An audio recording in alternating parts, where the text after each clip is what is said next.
Hey guys, it's me, Kim. I'm back with another video. Obviously, today I'm going to be talking about Kamala Harris, aka the woman of the hour.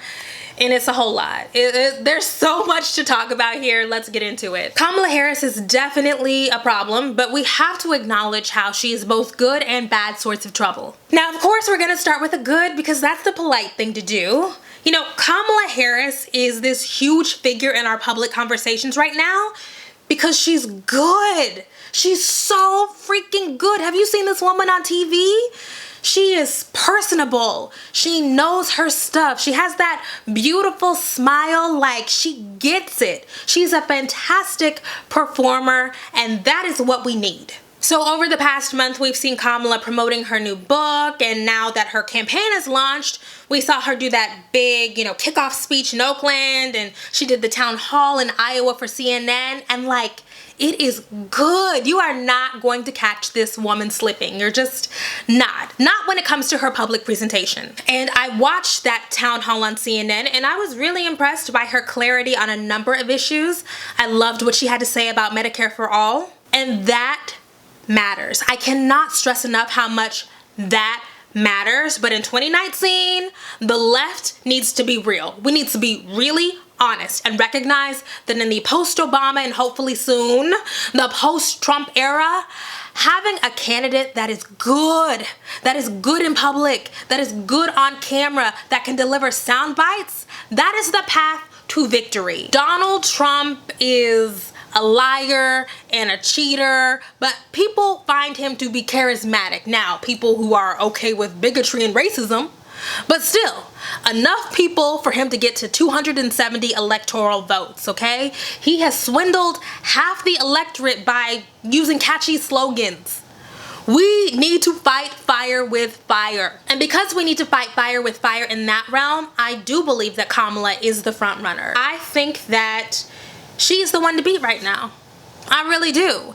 And I think that there are polls now that show that. And the media thinks that too. I mean, she got an hour on CNN. Now, I love Warren, but Warren didn't get an hour on CNN. I think I might like Gillibrand, but Gillibrand didn't get an hour on CNN. She is beyond viable. We shouldn't even have that stupid conversation about Kamala Harris because we know, okay, she can do it. I believe that she can do it, and deep down, I believe that she will do it with regards to the Democratic nomination. I do. And finally, I'm not gonna pretend like it doesn't matter that this incredibly viable candidate, good fundraiser, great personality, good resume, depending on what you're looking for. Okay, I'll say that. It matters that she is Black and Indian. Look, after 4 years of Trump saying vile, xenophobic, bigoted things, it would be something to have a woman of color in the Oval Office. Like, what sweet, sweet revenge it would be to have, after Donald Trump and all of these bigoted people who think that Mexicans are stealing their jobs, to have a Black and Indian woman take his place. I mean, there's, a little bit of poetic justice, just a little. Imagery matters, optics matter, symbolism matters. Obviously, I know who I'm talking to, so I probably don't have to say this to you, but we know that Black people don't just vote based on skin color or based on ethnicity. We know that because we didn't vote for Ben Carson and we didn't vote for Herman Cain. But there is a certain kind of affinity that you feel to somebody who's not white occupying certain stations in our society. That's a thing. I want to win, like really, really bad. But that doesn't mean that I'm going to overlook the drawbacks when it comes to Harris. Kamala Harris has been in public life for a long time. She's been a prosecutor basically for her entire career. And to her credit, she's been pretty much scandal-free, but I guess that depends on what you consider to be a scandal. I mean, there is some professional stuff that we'll get into later, and there is that Willie Brown thing, which honestly just made him look like a raggedy Negro. I was trying to be respectful because that's somebody's grandpa, but he looks so raggedy out here. Somebody please get your grandpa. The sexual morality stuff is just, it's just not even, no, we're not doing that. I do not care. I do not care. Because for me, the stuff that is much more important is Kamala's record. And her record is, quite frankly, mystifying. So she has been in the Senate since 2017, which is only 2 years, but that's fine, that's fine. And if we just looked at her voting record in the Senate, she is one of the most progressive, if not the most progressive voting senator. And if I was just looking at that record, I would say, well, that's easy. You know, Kamala 2020. Like, I am on board. I would be campaigning and wearing the buttons and wearing the t-shirts and all of that the same way that I did for Stacey Abrams. Like, it would be a no-brainer. But it's not that. Kamala Harris has been a prosecutor for a long time. She has a very long paper trail. She has a huge archive of public statements and testimony and all of that kind of stuff. And the more that I've dug into that stuff, the more horrified I am. Genuinely horrified. And we can talk about the limitations that are placed on her as a black woman and the huge obstacles that she has had to surmount to get to where she is. Like, it's crazy. It's crazy. She's been a lot of firsts in her career, and I respect that and I acknowledge it. But still, when I have done my research into some of the decisions that she has made, some of the stances that she has taken publicly, I'm disgusted. And I have to stress that these criticisms are not just for stuff that Harris did in the 90s. You know, people love to say, well, Bernie voted for the crime bill and Biden voted for the crime bill and Clinton. Shame on them. Yeah, shame on them. Take them through the ringer too. But we're not just talking about stuff that happened in 1994. You know, for a lot of us, the idea of mass incarceration really got on our radar around 2010-ish, after Michelle Alexander released her book, The New Jim Crow.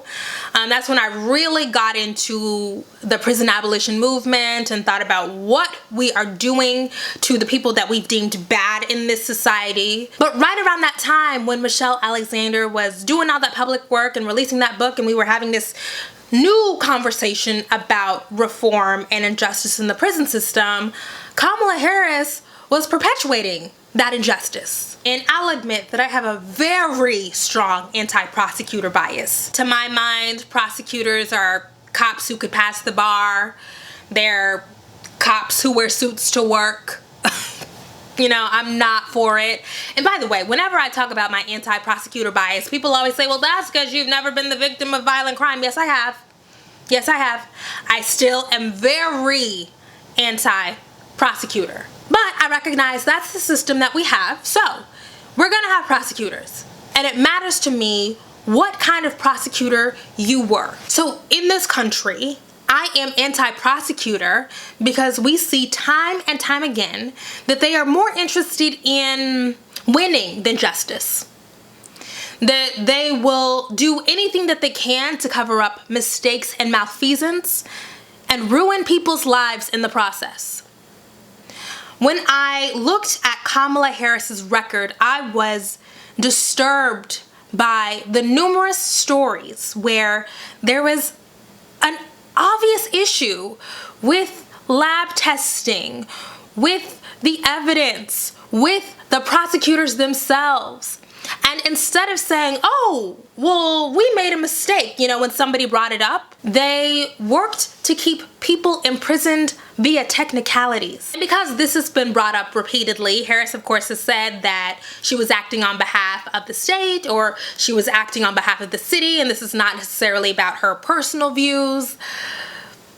But still, using public safety as a pretext to keep people in prison when you know that they didn't do it, when you know that you don't have the evidence to keep them there, That's not right. And that's not to say that she didn't do any good stuff. She did. There's this Back on Track program that I read about where low-level drug offenders got to get a job and be educated instead of going to jail. That's great. The other stuff is just, it's a lot. And I think that Harris believes that she was a progressive prosecutor. I really do. But the evidence does not support that. The idea of voting, at least in the primary, for somebody who actively worked to keep people in prison, like that was your actual job, I don't know. Now, for all the issues that I have with Harris and her record and her background, there are quite a few criticisms that I think are just unfair. Just ridiculous and unfair. I am not interested in having a conversation about her husband. I think that the conversations that we have about Black women and their romantic choices and who they choose to partner is a much more difficult conversation to have than what I've seen people try to do. Like, y'all don't really have the range, so I'm not going to participate in that. And I also think that the conversation about her ethnicity is more layered and complicated than what people are trying to do, right? So Kamala Harris is not Black the way that I'm Black, but she's still Black, right? She still experiences anti-Blackness because you can look at her and see it's some Black in there, right? So no matter where you stand on the is she biracial or is she Black divide, she looked Black. And people see that and perceive her as Black, and she moves through the world with that Blackness. So what type of conversation can we have about that? And I recognize that when people are talking about her ethnicity and her race, they're trying to parse out her privileges as well as her loyalties and her priorities. And that's an important conversation to have, but my God, we gotta have it in a sophisticated way. We can't be basic about this stuff. We just cannot be basic, because I get all of the stuff that she has had to go through to even be in a position to where I think she's the Democratic frontrunner right now. I really do seriously consider that. And that is the only reason why I would consider voting for her. You know, people say, oh, well, y'all are just being hard on her because she's a Black woman. I'm gonna be honest with y'all. The only reason why I am even considering giving Kamala the benefit of the doubt is because she's a Black woman. If she were a white man, I would say, fuck that dude. And I have to say, to the Kamala people, to the pro-Harris people right now, trying to shut down these questions and these concerns and these criticisms is not the way.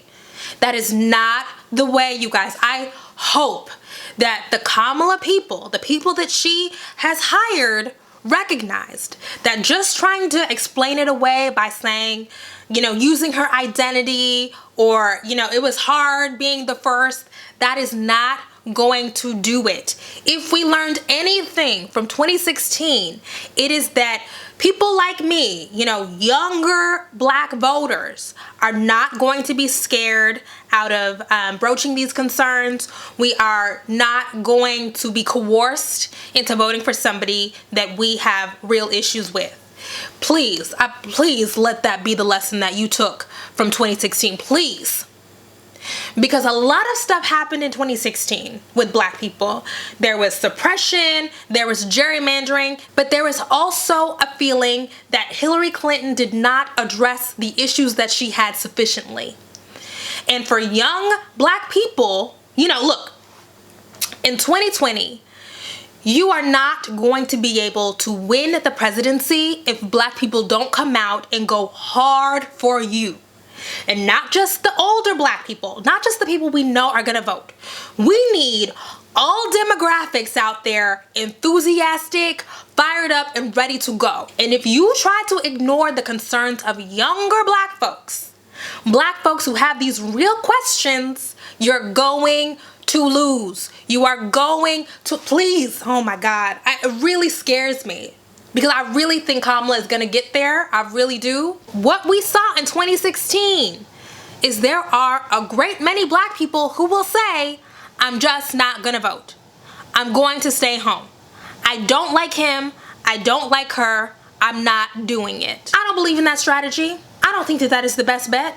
I believe in harm reduction. But you are not going to scare people into voting for somebody that they do not believe in. Even if you don't agree with that choice, it is their choice. It is their right. I just pray that there is a plan in place.